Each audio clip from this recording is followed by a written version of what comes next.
إن الحمد لله نحمده ونستعينه ونستغفره ونعوذ بالله من شرور أنفسنا وسيئات أعمالنا من يهده الله فلا مضل له ومن يضلل فلا هادي له وأشهد أن لا إله إلا الله وحده لا شريك له وأشهد أن محمدا عبده ورسوله يا أيها الذين آمنوا اتقوا الله حق تقاته ولا تموتن إلا وأنتم مسلمون يا أيها الناس اتقوا ربكم الذي خلقكم من نفس واحدة وخلق منها زوجها وبث منهما رجالا كثيرا ونساء واتقوا الله الذي تساءلون به والأرحام إن الله كان عليكم رقيبا يا أيها الذين آمنوا اتقوا الله وقولوا قولا سديدا يصلح لكم أعمالكم ويغفر لكم ذنوبكم ومن يطع الله ورسوله فقد فاز فوزا عظيما أما بعد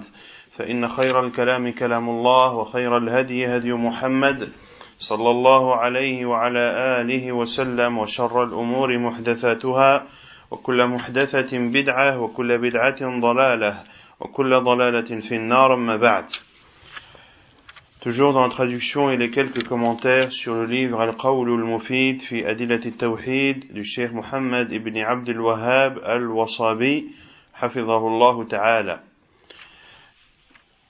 Durant le cours dernier, on avait entamé le chapitre de l'obligation de placer sa confiance en Allah seul, subhanahu wa ta'ala.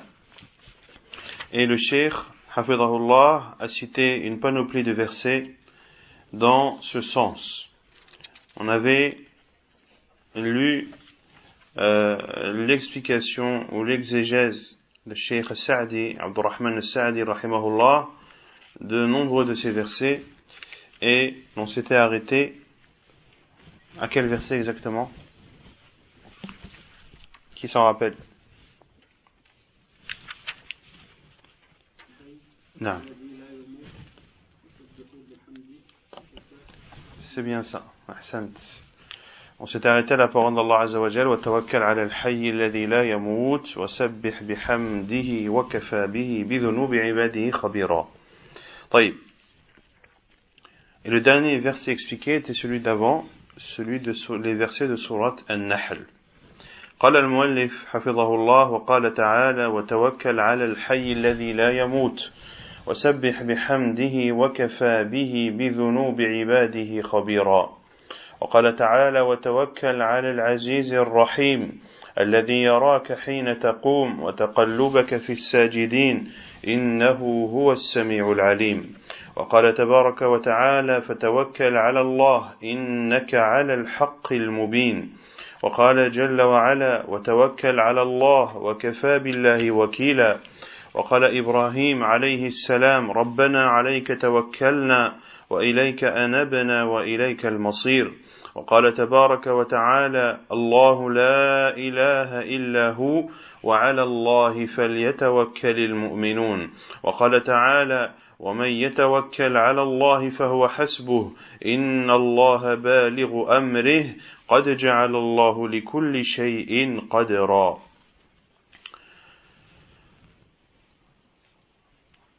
Le verset 58 de Surat Al-Furqan, où Allah subhanahu wa ta'ala dit selon le sens: et place ta confiance au tout vivant qui ne meurt jamais et par sa louange glorifie-le. Et Allah Azza wa Jalla dit dans les versets 217 à 220 de Surat Ash-Shu'ara, qui est traduit par Surat les poètes: et place ta confiance au Tout-Puissant, le Très Miséricordieux. Alladhi yaraka hina taqum, celui qui te voit lorsque tu te lèves, c'est-à-dire lorsque tu te lèves pour prier la nuit. Wa taqallubaka fi as-sajidin, et tes gestes parmi ceux qui se prosternent. Innahu huwa as-sami'ul alim, c'est lui, subhanahu wa ta'ala, qui entend tout et qui est connaisseur de toutes choses. Et dans le verset 79 de Surat An-Naml, les fourmis, Allah Azza wa Jalla dit: et place ta confiance en Allah. Ici Allah Azza wa Jalla s'adresse au prophète sallallahu alayhi wa sallam: fatawakkal ala Allah, place ta confiance en Allah, tu es certes dans la vérité manifeste. Cheikh Sa'di, rahimahullah ta'ala, a dit dans l'explication de ce 79e verset de Surat Al-Naml, il dit rahimahullah ta'ala: أي اعتمد على ربك في جلب المصالح ودفع المضار وفي تبليغ الرسالة وإقام الدين وجهاد الأعداء إنك على الحق المبين الواضح والذي على الحق يدعو إليه ويقوم بنصرته أحق من غيره بالتوكل فإنه يسعى إلى أمر مجزوم به معلوم صدقه لا شك فيه ولا مرية وأيضا لا شك فيه ولا مرية وأيضا فهو حق في غاية البيان لا خفاء به ولا اشتباه وإذا قمت بما حملت وتوكلت على الله في ذلك فلا يضرك ضلال من ضل وليس عليك هداهم. Il dit rahimahullah ta'ala dans ce 79e verset de Surat Al-Naml, il dit, c'est-à-dire accroche-toi à ton Seigneur, reviens à lui dans les bénéfices et dans les bienfaits que tu souhaites et dans le mal que tu veux éviter, et également place ta confiance en Allah dans la transmission de la religion, dans la transmission de ton message, et dans l'application de la religion et dans le combat des ennemis. Innaka ala al-haqqil mubin, tu es certes dans la vérité manifeste, c'est-à-dire qui est claire, et celui qui est dans la vérité appelle à celui-ci et met en œuvre les moyens qui permettent de donner victoire à cette vérité, eh bien cette personne-là est celle qui doit le plus placer sa confiance en Allah, car il est dans une chose, il suit un chemin dont il est persuadé de la véracité et dont il n'a aucun doute.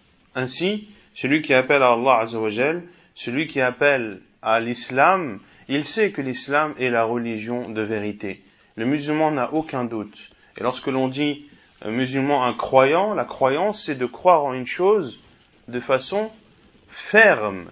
Lorsque l'on croit en Allah Azza wa Jal, lorsque l'on croit aux piliers de la foi, c'est une certitude pour nous. Nous n'avons aucun doute que Allah Azza wa Jal existe, et nous n'avons aucun doute dans notre croyance aux prophètes, aux anges, aux livres, au jour dernier, au destin, etc., etc.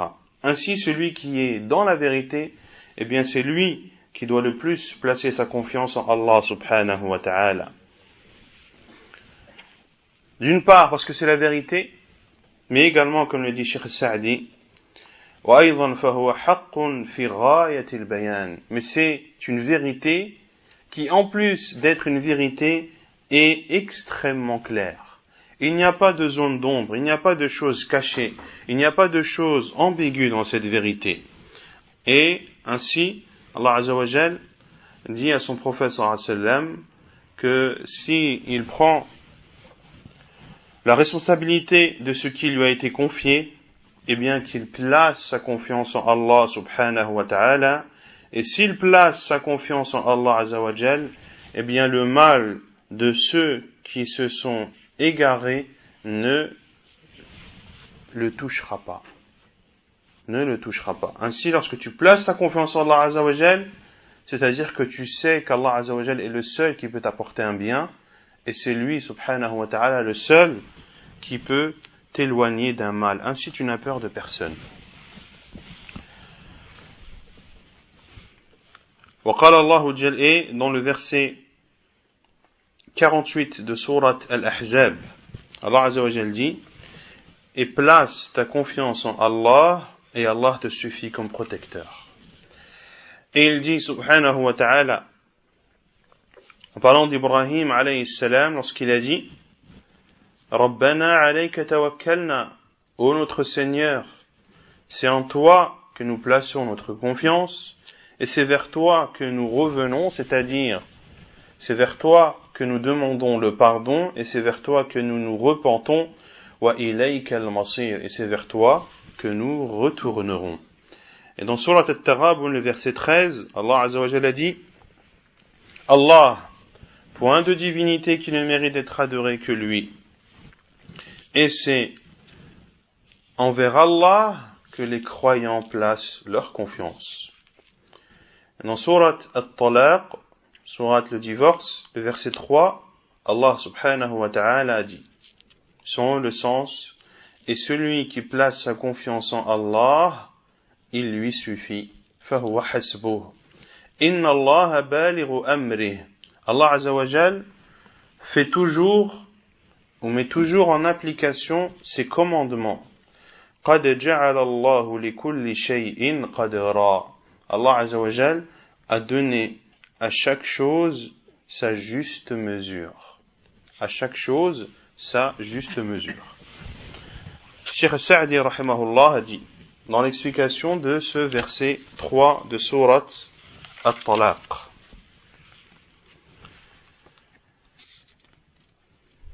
il dit rahimahullah, وَمَنْ يَتَوَكَّلْ عَلَى اللَّهِ في أمر دينه ودنياه بأن يعتمد على الله في جلب ما ينفعه ودفع ما يضره ويثق به في تسهيل ذلك فهو حسبه أي كافيه الأمر الذي توكل عليه فيه. وإذا كان الأمر في كفالة الغني القوي العزيز الرحيم فهو أقرب إلى العبد من كل شيء. ولكن ربما أن الحكمة الإلهية اقتضت تأخيره إلى الوقت المناسب له، فلهذا قال تعالى: إن الله بالغ أمره، أي لا بد من نفوذ قضائه وقدره، ولكن قد جعل الله لكل شيء قدرا، أي وقتا ومقدارا لا يتعداه ولا يقصر عنه. Il dit rahimahullah, la parole d'Allah Azza wa Jal est celui qui place sa confiance en Allah, c'est-à-dire dans les sujets de la religion et de cette vie d'ici-bas, c'est-à-dire en s'en remettant à Allah subhanahu wa ta'ala dans les choses qui nous sont favorables et dans le repoussement de ce qui nous est défavorable et nuisible, et qui place sa confiance en Allah dans la facilité de cela, alors il est fahuwa hasbuh, alors Allah suffit. C'est-à-dire qu'Allah Azza wa Jalla te suffit dans la chose sur laquelle tu as placé ta confiance en lui. Et une chose, ou un sujet, ou une situation dont Allah Azza wa Jalla a pris la responsabilité et qu'il en est le tuteur. Allah Azza wa Jalla qui est le riche, le fort, le tout-puissant, le très miséricordieux. Lorsque tu t'en remets à Allah Azza wa Jalla et que tu désires un bien ou que tu veux être repoussé d'un mal et que tu places ta confiance en Allah Azza wa Jalla, autrement dit, tu sais qu'Allah Azza wa Jalla est ton tuteur dans cette chose. Ce n'est pas n'importe quel tuteur, c'est Allah Azza wa Jalla, le riche, le fort, le tout-puissant subhanahu wa ta'ala. Et, comme l'a dit Cheikh Sa'di, mais il est possible que la sagesse divine choisisse de retarder cette chose à plus tard. Lorsque tu veux un bien, lorsque tu veux être épargné d'un mal, tu places ta confiance en Allah Azza wa Jal. Mais ce bien ne te parvient pas encore, ou ce mal, tu n'en es pas encore préservé. Cela tarde à venir. Pour cela qu'Allah Azza wa Jal a dit, Inna Allah balighu amrih. Allah met en application son commandement. C'est-à-dire que le destin et la prédestination d'Allah Azza wa Jal est dans tous les cas mis en application. Et c'est pour cela également qu'Allah Azza wa Jal a dit قَدْ جَعَلَ اللَّهُ لِكُلِّ شَيْءٍ قَدْرًا. Allah a donné à toute chose sa juste mesure. Sa juste mesure à la fois dans le temps et dans la quantité. Tu veux peut-être un bien, mais tu n'auras pas forcément tout ce bien. Tu le veux tout de suite, mais tu ne l'auras pas forcément tout de suite, mais plus tard. Tout ceci en totale concordance avec la sagesse d'Allah subhanahu wa ta'ala. Ainsi, celui qui place sa confiance en Allah Azza wa Jal ne doit pas faiblir, il ne doit pas baisser les bras, il ne doit pas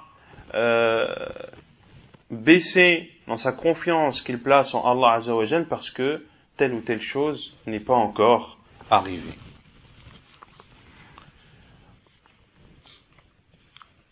Et le tawakkul, de placer la confiance, vous savez tous que c'est une adoration. C'est une adoration, donc elle ne doit être vouée qu'à Allah subhanahu wa ta'ala. Après avoir cité tous ces versets qui prouvent l'obligation de placer sa confiance en Allah subhanahu wa ta'ala et que les prophètes envoyés et vertueux plaçaient tous leur confiance en Allah et en Allah seul subhanahu wa ta'ala. Il cite ensuite les hadiths rapportés ou quelques hadiths rapportés dans la sunna du prophète sallallahu alayhi wa sallam en rapport avec at-tawakkul. ومما جاء في السنة من الأحاديث في التوكل ما يلي. Et ce qui a été rapporté dans la sunna comme hadith concernant le fait de placer sa confiance sont les suivants. أولا عن عمر بن الخطاب رضي الله عنه أنه سمع النبي صلى الله عليه وسلم يقول لو أنكم تتوكلون على الله حق توكله لرزقكم كما يرزق الطير تغدو خماصا وتروح بطانا. حديث حسن أخرجه الترمذي في الزهد وابن ماجه في الزهد أيضا والحاكم صححه علامة الشام الشيخ الألباني رحمه الله في الصحيحة وحسنه علامة اليمن الشيخ الوادعي في الجامع الصحيح. Le premier hadith est le hadith de Omar ibn al-Khattab radiyallahu anhu, qui dit qu'il a entendu le prophète sallallahu alayhi wa sallam dire: si vous placiez votre confiance en Allah comme il se doit, alors il vous aurait accordé votre pourvoyance, comme il accorde sa pourvoyance aux oiseaux ou à l'oiseau qui sort le matin le ventre vide et qui revient en fin de journée le ventre plein. Hadith jugé bon, apporté par At-Tirmidhi, Ibn Majah, l'imam Ahmad dans son Musnad, Al-Hakim dans son Sahih, et c'est un hadith jugé bon, jugé authentique par Cheikh Al-Albani rahimahullah et jugé bon par Cheikh Muqbil Al-Wadi'i rahimahullahu ta'ala. Et on lira par la suite les commentaires de Al-Lajna Da'imah du comité permanent des savants d'Arabie Saoudite concernant ce hadith de Omar ibn al-Khattab radiyallahu anhu. ثانيا عن عبد الله بن عباس قال النبي صلى الله عليه وسلم عرضت علي الأمم فأجد النبي يمر معه الأمة والنبي يمر ومعه النفر والنبي يمر معه العشرة والنبي يمر معه الخمسة والنبي يمر وحده فنظرت فإذا سواد كثير قلت يا جبريل هؤلاء أمتي قال لا ولكن انظر إلى الأفق فنظرت فإذا سواد كثير قال هؤلاء أمتك وهؤلاء 70,000 قدامهم لا حساب عليهم ولا عذاب قلت ولما قال كانوا لا يكتؤون ولا يسترقون ولا يتطيرون وعلى ربهم يتوكلون فقام إليه عكاشة بن محصن فقال ادعوا الله أن يجعلني منهم قال اللهم اجعله منهم ثم قام إليه رجل آخر فقال ادعوا الله أن يجعلني منهم قال سبقك بها عكاشة رواه البخاري في الرقاق ومسلم واللفظ للبخاري من حديث على ربهم والشاهد من الحديث وعلى ربهم يتوكلون. Le second hadith cité par Cheikh Al-Wasabi hafidhahullah est le hadith de Abdullah ibn Abbas radiyallahu anhu qui dit que le prophète sallallahu alayhi wa sallam a dit: les communautés m'ont été exposées et j'ai trouvé un prophète qui passait et avec lui une communauté et un autre qui passait et avec lui un nafr, c'est-à-dire ar-rahd, et ar-rahd c'est entre 3 et 9. Et un prophète qui passait avec lui 10 personnes. Et un prophète qui passait avec lui 5. Et un prophète qui passait avec lui Yamur Wahdah, qui passait tout seul, sans personne avec lui. J'ai alors regardé فَنَظَرْتُ فَإِذَا سَوَادٌ عَظِيمٌ. J'ai alors regardé et j'ai vu une immense foule noire. J'ai dit: ô Jibril, est-ce ma communauté? Il a dit non, mais regarde plutôt à l'horizon. فَإِذَا سَوَادٌ كَثِيرٌ. C'est alors que j'ai vu un grand noir, encore plus grand. قَالَ هَؤُلَاءِ أُمَّتُكَ. Et Jibril alayhi salam alors du prophète sallallahu alayhi wa sallam: voici ta communauté, celle qui est à l'horizon, qui est encore plus nombreuse. Et ceux-là sont les 70 000, et ils sont précédés par les 70 000. C'est-à-dire devant, ou ceux qui sont à l'avant de cette communauté de Muhammad sallallahu alayhi wa sallam sont 70 000 personnes. Et Jibril alayhi salam a dit: La hisaba alayhim wa la adhab. Ils ne seront ni jugés et ils ne seront pas soumis au châtiment. Autrement dit, ils rentreront au paradis directement, sans jugement et sans châtiment. J'ai dit, c'est-à-dire le prophète sallallahu alayhi wa sallam, et pourquoi ces 70 000 ont ce privilège d'entrer au paradis sans jugement et sans châtiment? Et Jibril alayhi salam a dit: Kanu la yaktaoun. Ils n'utilisaient pas ou ils ne procédaient pas à al-kay. Qu'est-ce que le kay? La cautérisation. La cautérisation qui est de se soigner par le feu. Quel est le jugement de al-kay? C'est détestable. Ce n'est pas interdit, c'est détestable.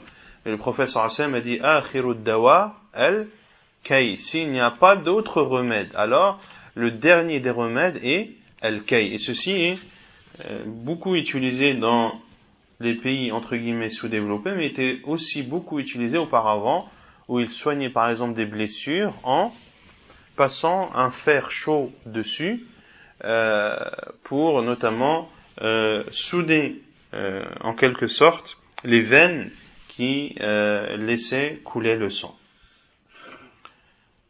Donc al-kay a des bénéfices. C'est un moyen de guérison, mais parce qu'il utilise le feu ou des choses brûlantes, il est déconseillé et ce doit être le dernier des recours, et le mieux est de ne pas l'utiliser. Et la preuve est que ce qui caractérise, ou une des caractéristiques de ces 70 000 personnes, est qu'ils n'avaient pas recours au kay, à la cautérisation. Wala yastarqun. Ils ne demandaient pas à ce qu'on leur fasse des ruqya. Istarqa, istarqa, c'est-à-dire tu demandes qu'on te fasse la ruqya. Et il y a une autre version où le terme wala yarqun qui est shadha, une autre version où il y a le terme qui ne font pas la ruqya et qui ne demandent pas à ce que on leur fasse. La version qui dit ils ne font pas la ruqya est le terme qu'ils ne font pas la ruqya est un terme shadh, da'if, faible, qui contredit les autres versions qui sont plus nombreuses et plus authentiques. De demander la ruqya de celui qui est malade, parce que beaucoup pensent que la ruqya c'est uniquement pour ceux qui sont possédés par un djinn, ou qui sont atteints d'un mauvais œil, ou de sorcellerie.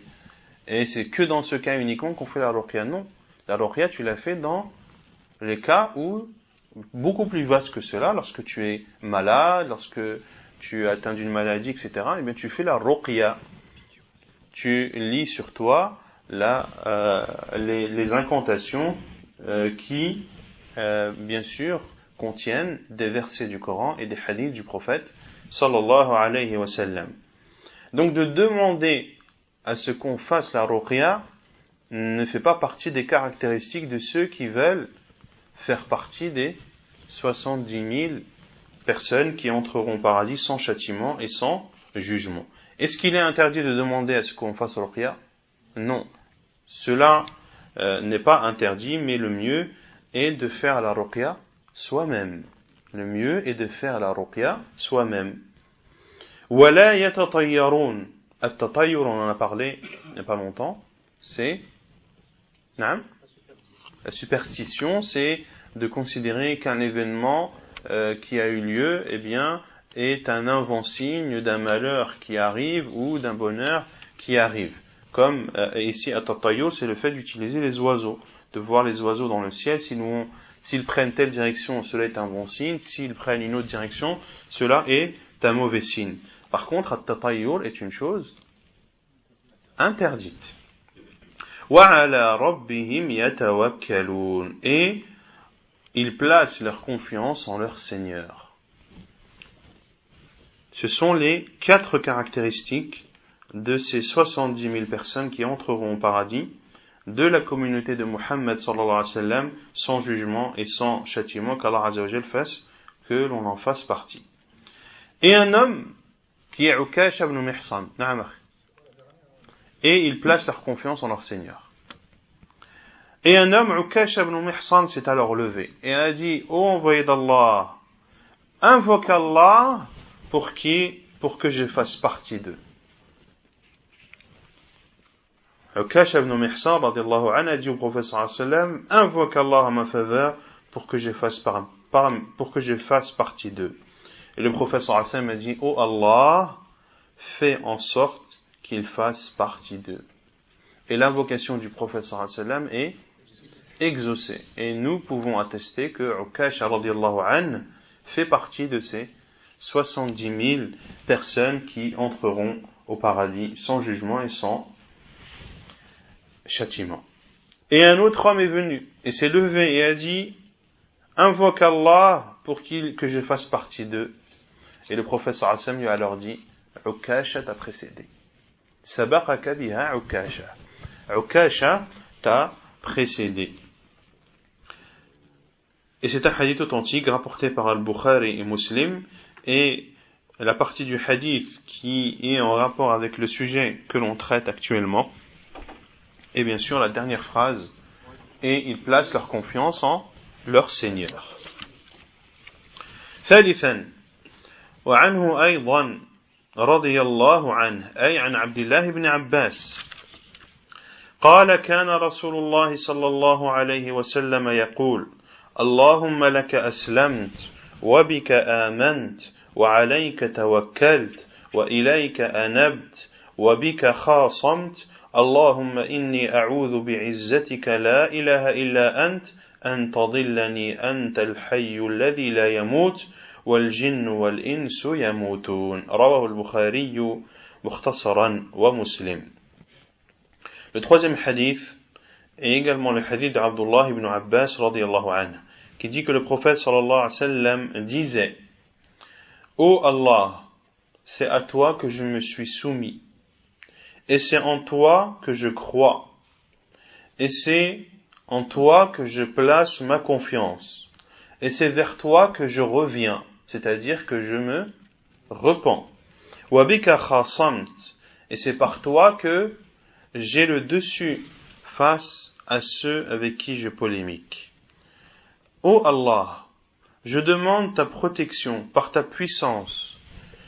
Il n'y a de vraie divinité que toi, de ne pas m'égarer. Tu es le vivant, celui qui ne meurt pas, et les djinns et les humains meurent. Et les djinns et les humains meurent. Hadith authentique rapporté par Al-Bukhari et Muslim. Et la phrase dans le hadith qui est en rapport avec le sujet est Wa alayka tawakkalt, et c'est envers toi que je place ma confiance.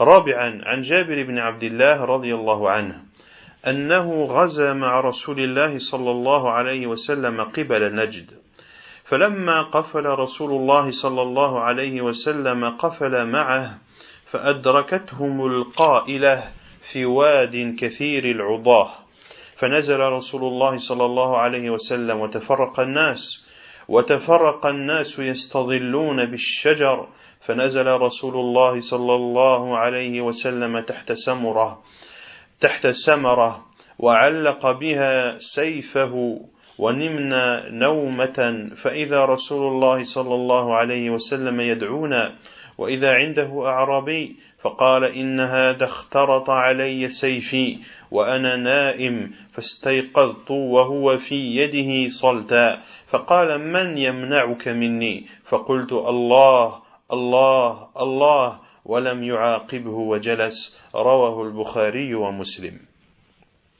Le quatrième hadith.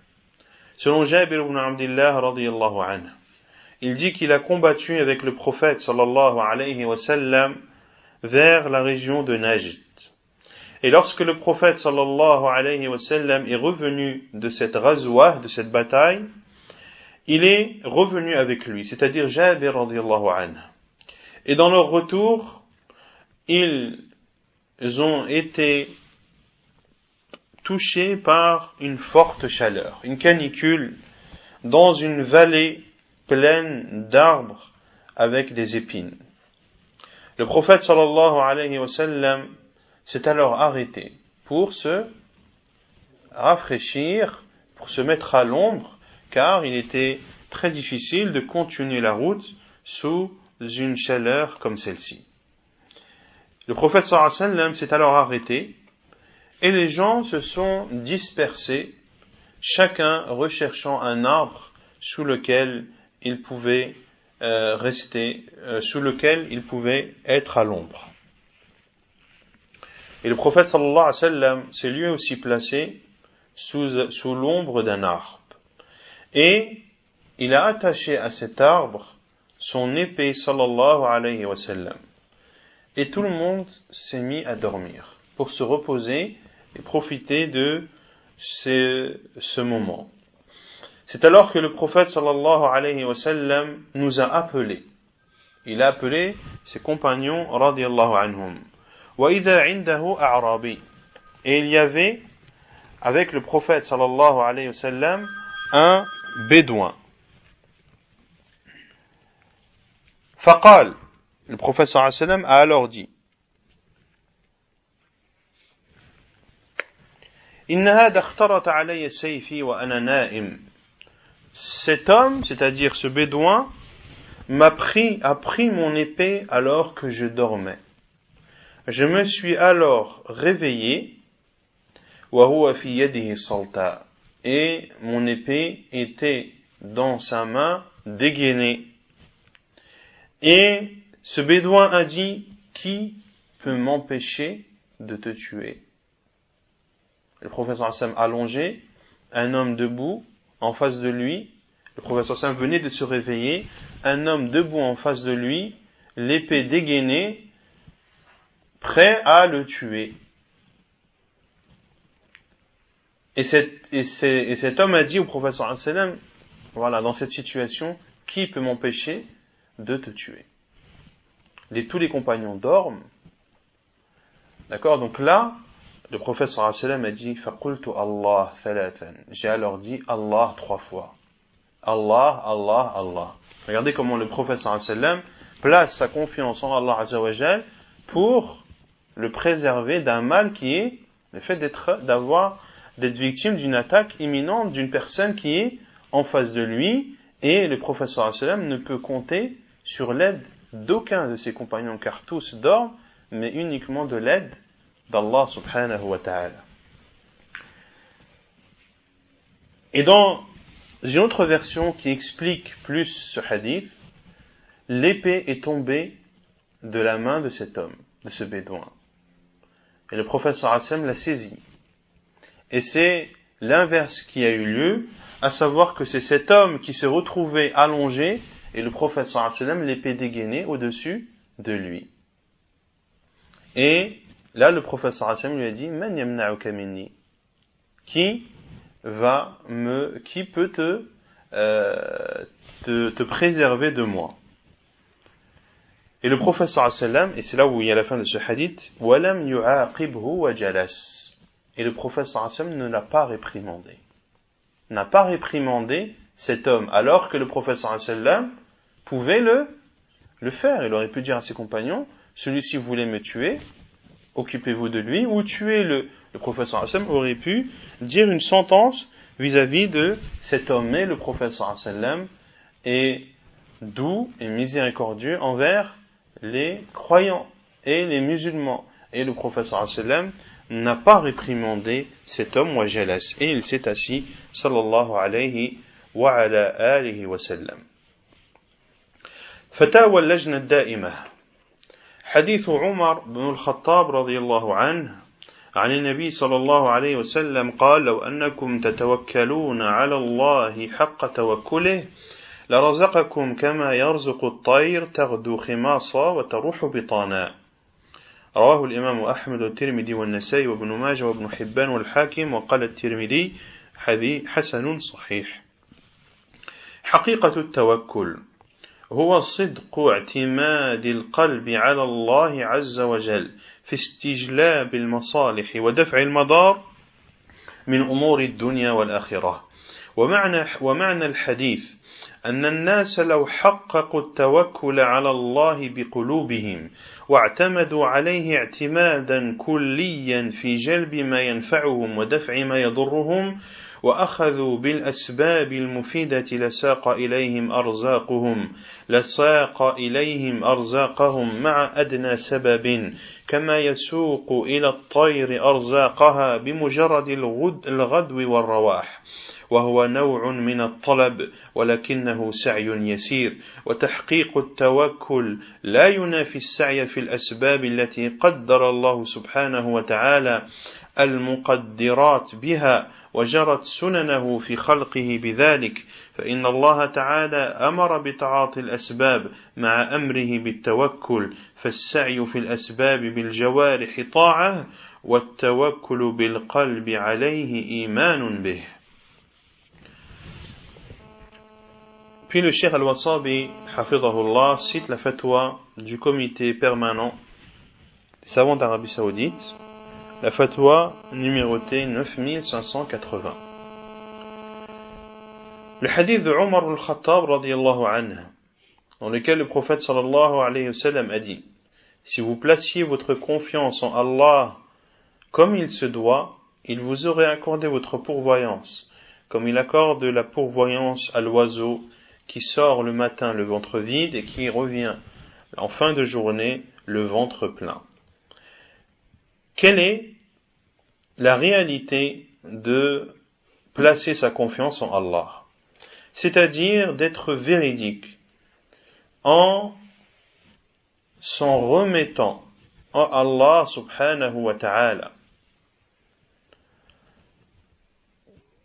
dans la demande des choses profitables, et d'être épargné des choses nuisibles faisant partie de cette vie d'ici-bas ou de l'au-delà.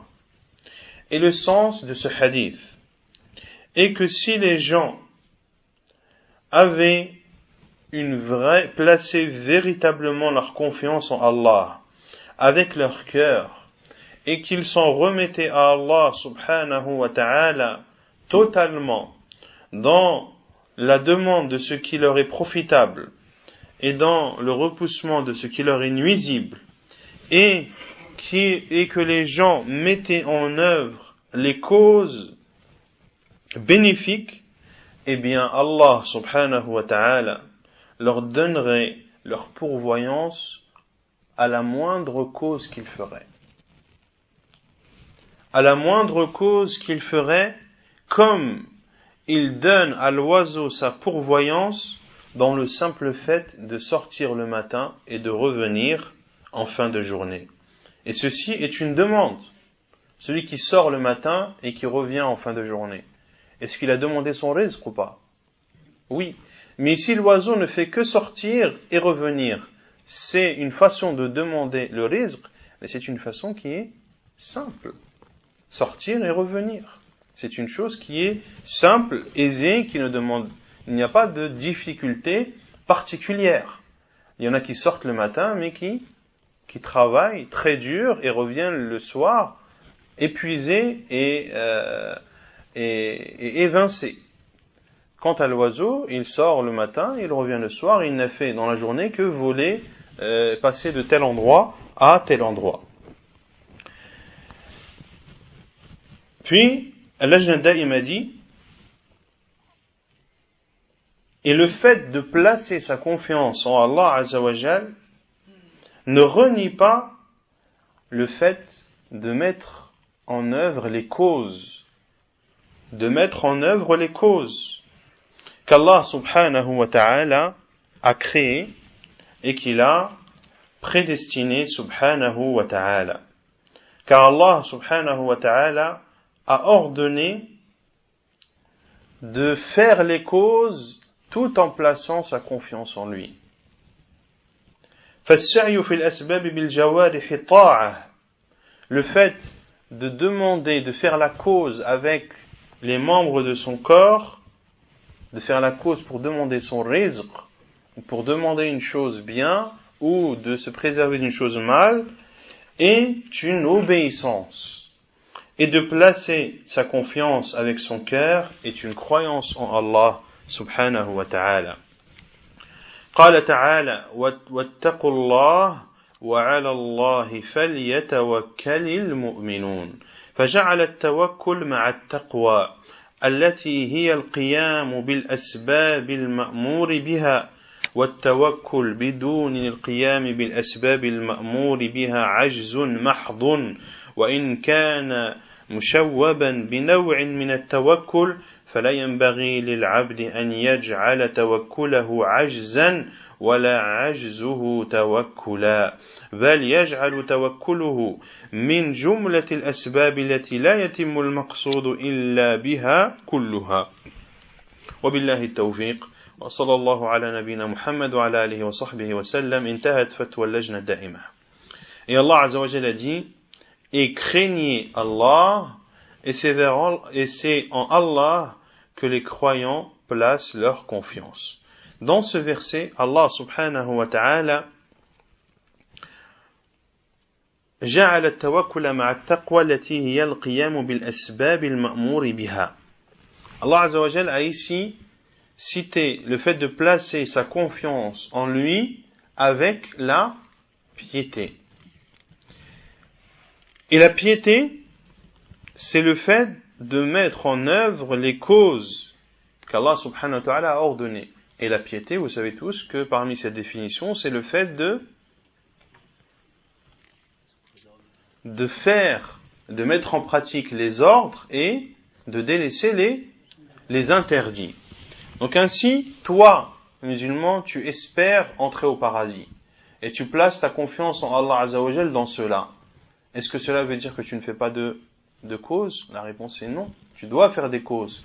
Et parmi les meilleures causes qui te permettent d'entrer au paradis, c'est at-taqwa. C'est la crainte d'Allah Azza wa Jal, la piété, qui est de faire les ordres et les obligations et de s'abstenir des interdits. Et Lajna Da'ima dit également, Et le fait de placer sa confiance sans mettre en œuvre les causes qui sont ordonnées est une faiblesse pure. C'est une faiblesse pure. Celui qui pense qu'il faut uniquement qu'il place sa confiance en Allah subhanahu wa ta'ala, sans faire de cause, eh bien, ceci fait que sa confiance en Allah azza wa jal est faible et qu'elle constitue un grand manquement. Et certains même utilisent le hadith de l'oiseau.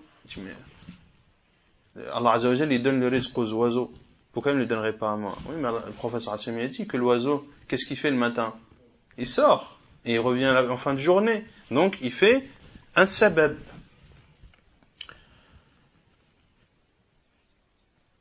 Même si le fait de penser cela constitue une sorte de confiance. Celui qui dit cela, on ne peut pas dire qu'il ne place pas du tout sa confiance en Allah. Non, il le dit lui-même, moi je place ma confiance en Allah, mais sa confiance est diminuée et est faible. فلا ينبغي للعبد أن يجعل توكله عجزا ولا عجزه توكلا. Cette phrase elle est très bien de Lejna Da'ima. Le serviteur ne doit pas faire de sa confiance qu'il place en Allah une faiblesse, ni de sa faiblesse un placement de confiance en Allah. C'est-à-dire que sa confiance en Allah Azza wa Jal ne doit pas être faible en ne faisant pas de cause. Et il ne doit pas faire de sa faiblesse un tawakkul en disant moi je fais rien parce que je place ma confiance en Allah. Tu ne dois pas faire de ta faiblesse ou du fait que tu ne fasses rien de considérer cela comme un tawakkul. بل يجعل توكله من جملة الأسباب التي لا يتم المقصود إلا بها كلها. Mais de placer la confiance, comme je l'ai dit, pour espérer un bien ou être épargné d'un mal, eh bien, la confiance signifie tout ce qui est en rapport avec la confiance, c'est-à-dire de t'en remettre avec ton cœur à Allah subhanahu wa ta'ala, mais également de mettre en œuvre les causes qui te permettent d'atteindre ce but. ثم قال المؤلف حفظه الله تعالى وجوب الحكم بما أنزل الله وتحريم الحكم بغير ما أنزل الله. Puis le cheikh حفظه الله تعالى ouvre le chapitre de l'obligation de juger par ce qu'Allah a fait descendre et l'interdiction de juger par autre que ce qu'Allah Azza wa Jal a révélé. Et il cite de nombreux versets qui prouvent l'obligation de juger avec ce qu'Allah Azza wa Jal a révélé et l'interdiction de faire le contraire. قال تعالى ومن لم يحكم بما أنزل الله فأولئك هم الكافرون. وقال تعالى ومن لم يحكم بما أنزل الله فأولئك هم الظالمون. وقال تعالى ومن لم يحكم بما أنزل الله فأولئك هم الفاسقون.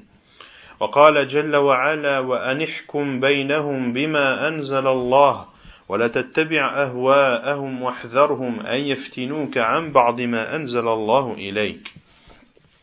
وقال تعالى أفحكم الجاهلية يبغون ومن أحسن من الله حكما لقوم يوقنون. Allah Azza wa Jalla a dit dans le verset 44 de Surat Al-Ma'idah, et celui qui ne juge pas avec ce qu'Allah a révélé ou a fait descendre, ce sont eux les mécréants.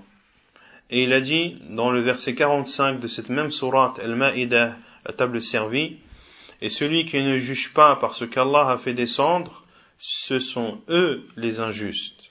Et dans le verset 47 de Surat Al-Ma'idah, Allah Azza wa Jalla a dit, selon le sens, et celui qui ne juge pas par ce qu'Allah a fait descendre, ce sont eux les pervers. Et il dit, subhanahu wa ta'ala, dans le verset 49 de cette même sourate, la table servie, et juge entre eux par ce qu'Allah a fait descendre. وَلَا تَتَّبِعْ أَهْوَاءَهُمْ, et ne suis pas leur passion. وَاحْذَرْهُمْ أَن يَفْتِنُوكَ عَنْ بَعْضِ مَا أَنزَلَ اللَّهُ إِلَيْكَ, et prends garde à eux pour ne pas qu'ils te détournent ou qu'ils t'éloignent d'une partie de ce qu'Allah a fait descendre sur toi. Ici, Allah Azza wa Jal parle à son prophète sallallahu alayhi wa sallam. Et il dit, subhanahu wa ta'ala, dans Surat Al-Ma'idah, le verset 50. Afa hukm al-jahiliyyati yabghun? Est-ce le jugement de la période anté-islamique qu'ils veulent? Wa man ahsanu min Allahi hukman liqawmin yuqinun. Et quel jugement est meilleur que celui d'Allah pour un peuple qui a la foi ferme. Cheikh Sa'di rahimahullah a dit dans l'explication de ce dernier verset, à savoir le verset 50 de Surat Al-Ma'idah, la table servie. Il dit rahimahullah ta'ala: أفحكم الجاهلية يبغون أي أفيطلبون بتوليهم وإعراضهم عنك حكم الجاهلية وهو كل حكم خالف ما أنزل الله على رسوله فلا ثم إلا حكم الله ورسوله أو حكم الجاهلية فمن أعرض عن الأول ابتلي بالثاني المبني على الجهل والظلم والغي ولهذا أضافه الله للجاهلية وأما حكم الله تعالى فمبني على العلم والعدل والقسط والنور والهدى ومن أحسن من الله حكما لقوم يوقنون فالموقن هو الذي يعرف الفرق بين الحكمين ويميز بإيقانه ما في حكم الله من الحسن والبهاء وأنه يتعين عقلا وشرعا اتباعه واليقين هو العلم التام الموجب للعمل. Il dit rahimahullah, la parole d'Allah Azza wa Jal, est-ce le jugement de la période anté-islamique qu'ils veulent? C'est-à-dire, demandent-ils en se détournant de toi, veulent-ils en se détournant de toi le jugement de la période anté-islamique? Qu'est-ce que le jugement de la période anté-islamique? C'est tout jugement qui contredit ce qu'Allah a révélé à son prophète sallallahu alayhi wa sallam. Il n'y a donc que le jugement d'Allah et son envoyé ou le jugement de la période anté-islamique. Celui qui se détourne du premier sera éprouvé par le second. Celui qui se détourne du jugement d'Allah et de son envoyé sera alors éprouvé par le second jugement, qui est le fait de juger conformément à ce qui était en application pendant la période anté-islamique, avant que l'islam ne vienne, et ce deuxième jugement est basé sur l'ignorance, sur l'injustice. Pour cela qu'Allah subhanahu wa ta'ala l'a associé à la période anté-islamique, car la période anté-islamique était une période noire, était une période sombre dans laquelle les gens vivaient presque comme des animaux, wal'iyadhu billah, où les hommes, surtout les Arabes, enterraient leurs filles vivantes, wal'iyadhu billah, où un homme, comme on l'a vu à plusieurs reprises, pouvait divorcer de sa femme autant qu'il le voulait. La femme n'avait, comme on l'a vu aussi à plusieurs reprises, n'avait aucune part d'héritage. Elle était même considérée elle-même comme un héritage. Ce n'était plus une héritière, mais c'était un héritage, wal'iyadu billah, et beaucoup d'autres jugements qui étaient pleins d'ignorance et pleins d'injustice. Quant au jugement d'Allah subhanahu wa ta'ala, il est basé sur la science, il est basé sur la justice, il est basé sur l'équité, sur la lumière et la guidée. Et quel jugement est meilleur que celui d'Allah pour les peuples qui ont une foi ferme? C'est-à-dire que celui qui a la certitude, celui qui a une foi ferme, et celui qui connaît la différence entre ces deux jugements, et qui différencie et distingue avec certitude, avec conviction, ce qu'il y a dans le jugement d'Allah, comme beauté et clarté, et que c'est le jugement d'Allah subhanahu wa ta'ala qui, de par la raison et par la religion, est celui qui doit être appliqué et suivi. Et la certitude, c'est la science complète qui implique d'œuvrer. Lorsqu'on dit qu'une personne, elle est mutayaqqin, elle a la science complète, elle a la certitude, eh bien celui qui est certain d'une chose doit mettre en pratique celle-ci. Si tu sais que le jugement d'Allah Azza wa Jal avec certitude est celui qui doit être est le meilleur et le plus complet, le plus juste, eh bien tu dois le mettre en pratique.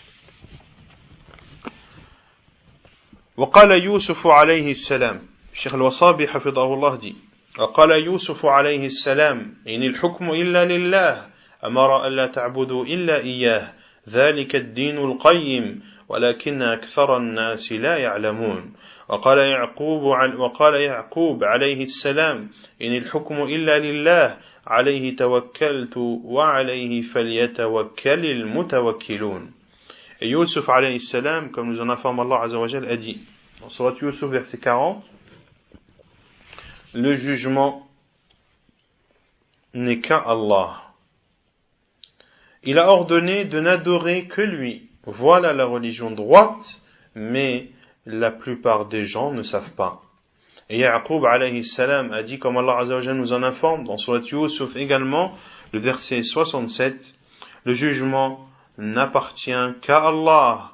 C'est envers lui que je place ma confiance, et c'est envers lui que placent leur confiance ceux qui placent leur confiance. وقال تعالى ما لهم من دونه من ولي ولا يشرك في حكمه أحدا وقال تعالى والله يحكم لا معقب لحكمه وهو سريع الحساب وقال سبحانه وتعالى ألا له الحكم وهو أسرع الحاسبين. Et Allah Azza wa Jalla dit dans le verset 26 de Surat Al-Kahf, ils n'ont d'allié en dehors de lui personne et il n'associe dans son jugement personne.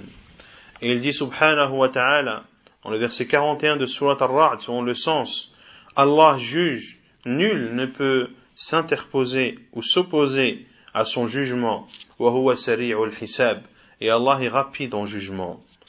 Et il dit aussi subhanahu wa ta'ala dans Surat Al-An'am, les bestiaux, le verset 62, à lui le jugement, et c'est le plus rapide des juges subhanahu wa ta'ala. وقال عز شأنه إن الحكم إلا لله يقص الحق وهو خير الفاصلين وقال تبارك وتعالى أفغير الله أبتغي حكما وهو الذي أنزل إليكم الكتاب مفصلا وقال تعالى أم لهم شركاء شرعوا لهم من الدين ما لم يأذن به الله ولولا كلمة الفصل لقضي بينهم وإن الظالمين لهم عذاب أليم وقال تعالى وما اختلفتم فيه من شيء فحكمه إلى الله ذلكم الله ربي عليه توكلت وإليه أنيب. Et Allah Azza wa Jalla dit dans le verset 57 de Surat Al-An'am, les bestiaux, le jugement n'appartient qu'à Allah, c'est lui qui tranche en toute vérité, et c'est le meilleur des juges. Et il dit aussi subhanahu wa ta'ala dans le verset 114 de cette même Surat Al-An'am, أَفَغَيْرَ اللَّهِ أَبْتَغِي حَكَمًا. Est-ce un autre juge qu'Allah que je vais prendre, alors que c'est lui qui a fait descendre le livre de façon bien détaillée. Et il a dit subhanahu wa ta'ala dans Surat Shura, le verset 21, ont-ils des associés qui leur ont légiféré de la religion ce qu'Allah n'a pas autorisé, si ce n'était la parole qui tranche. Et ici les savants ont dit al-ajalul musamma, qu'Allah Azza wa Jalla a donné à chaque chose un terme bien déterminé. Si ce n'était ce terme bien déterminé, il aurait jugé entre eux. Et les injustes auront un châtiment douloureux. Si ce n'était un terme bien déterminé, c'est-à-dire qu'Allah Azza wa Jal a donné à chacun un terme bien précis, notamment une durée de vie. Donc, l'offenseur, l'injuste, est-ce qu'il a une durée de vie? Oui. Pendant toute cette durée de vie, il sera injuste. Si ce n'était cette durée de vie qu'Allah Azza wa Jal a accordée à chacun, il aurait sur le champ séparé entre les injustes et les justes. Et il aurait sur le champ, subhanahu wa ta'ala, fait en sorte que la vérité soit séparée du faux. وقال تعالى, et Allah Azza wa Jalla a dit, et lorsque vous vous divergez sur une chose, son jugement revient à Allah. Ainsi, Allah est votre Seigneur, et c'est envers lui que je place ma confiance, et c'est vers lui que je me repens. وقال تعالى, وقال تبارك وتعالى, فلا وربك لا يؤمنون حتى يحكموك فيما شجر بينهم ثم لا يجدوا في أنفسهم حرجا مما قضيت ويسلموا تسليما. وقال تعالى أليس الله بأحكم الحاكمين. وقال تعالى له الحكم وإليه ترجعون. وقال شعيب عليه السلام لقومه فاصبروا حتى يحكم الله بيننا وهو خير الحاكمين. Et Allah Azza wa Jalla dit dans le verset 65 de Surat An-Nisa, par Allah, ils ne seront, par ton Seigneur, ils ne seront véritablement croyants que lorsqu'ils t'auront pris juge sur les divergences qu'ils ont entre eux et qu'ils ne ressentent en leur personne aucune gêne dans ce que tu auras décidé, tout en s'y soumettant entièrement. Ici Allah Azza wa Jalla jure que les croyants ne seront véritablement croyants que lorsqu'ils sont en divergence ou en désaccord entre eux, ils te prennent comme juge. Toi, Muhammad sallallahu alayhi wa sallam, te prennent comme juge. Et le prophète sallallahu alayhi wa sallam va juger sur eux en utilisant la loi d'Allah subhanahu wa ta'ala. Premièrement, qu'ils prennent le prophète sallallahu alayhi wa sallam comme juge. Deuxièmement, qu'ils ne ressentent aucune gêne dans le jugement que tu auras donné, car ce ne peut être que la justice même.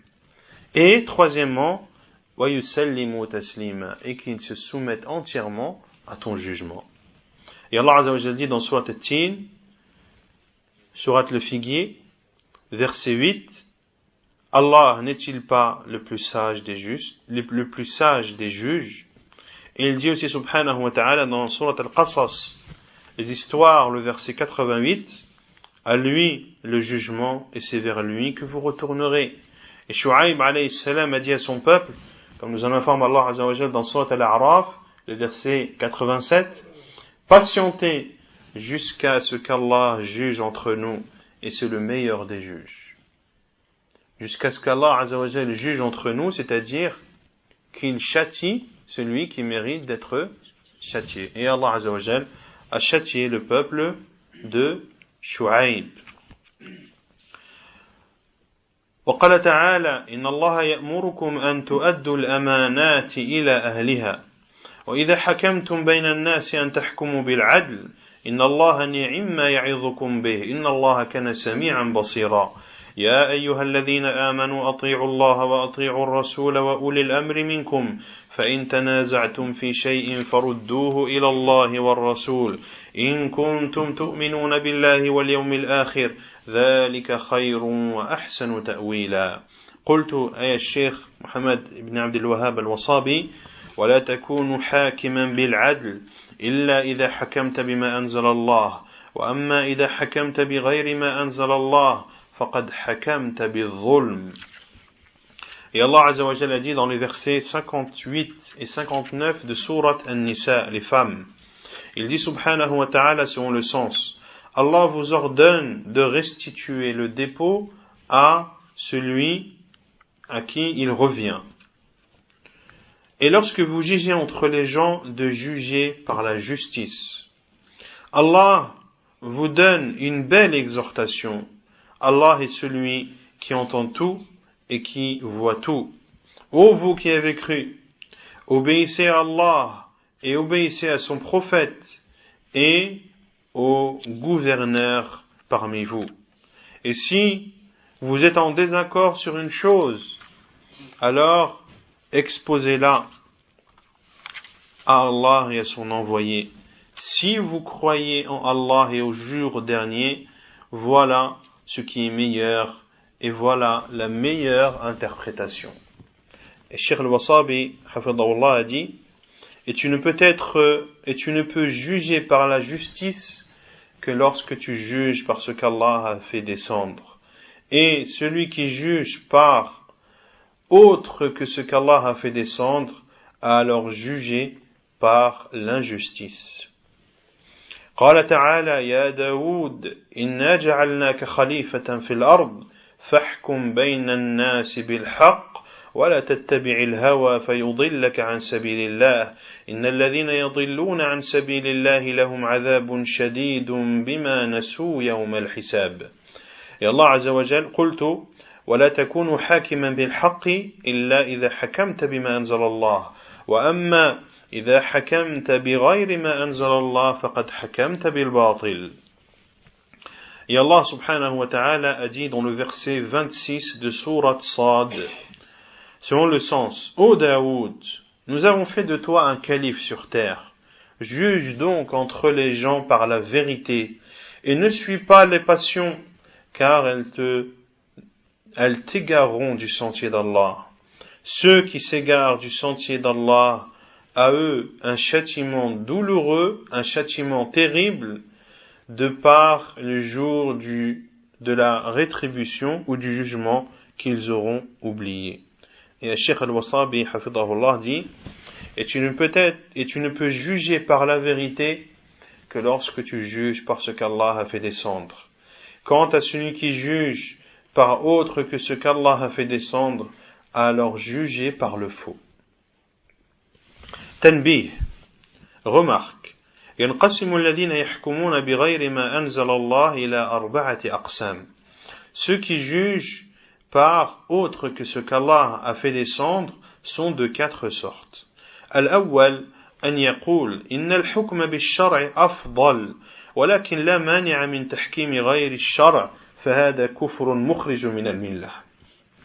Premièrement, la première sorte, de dire que le jugement d'Allah, et vous verrez par la suite, on peut le dire tout de suite, que c'est la parole de Cheikh Ibn Baz, rahimahullah ta'ala. La remarque est une remarque que Cheikh al-Wasabi rapporte du Cheikh Abdul Aziz ibn Abdillah ibn Baz, rahimahullah ta'ala, comme cela est présent dans ses fatawa. La première sorte est de dire que de juger par la loi d'Allah est meilleur, mais que rien n'interdit de juger par autre que cette loi. Ceci est de la mécréance qui fait sortir de la religion. الثاني أن يقول إن الشرع والقانون سواء ولا فرق وهذا أيضا كفر أكبر مخرج من الملة.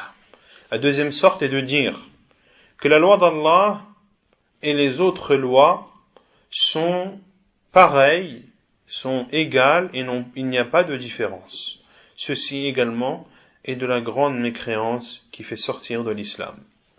الثالث أن يقول إن القانون أفضل وأولى من الشرع وهذا أيضا مخرج من الملة وهو أقبح الثلاثة.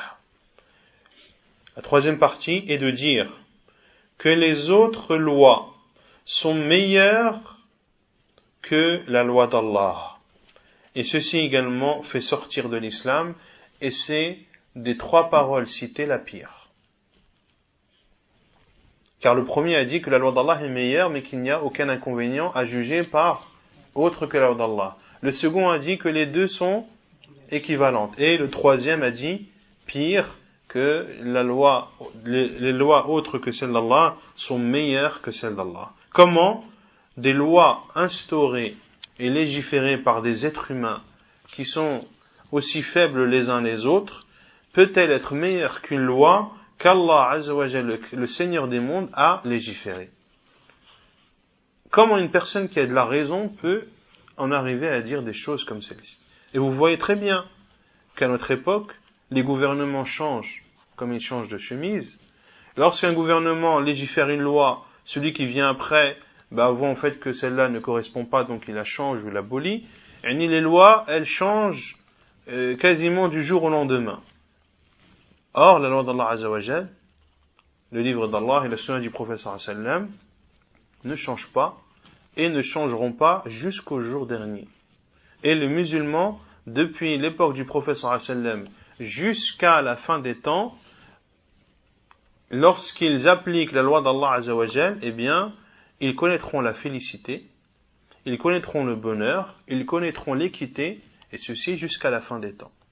Pour cela que le Coran, la loi d'Allah Azza wa Jal, est valable en tout temps, en tout lieu, et en toute époque.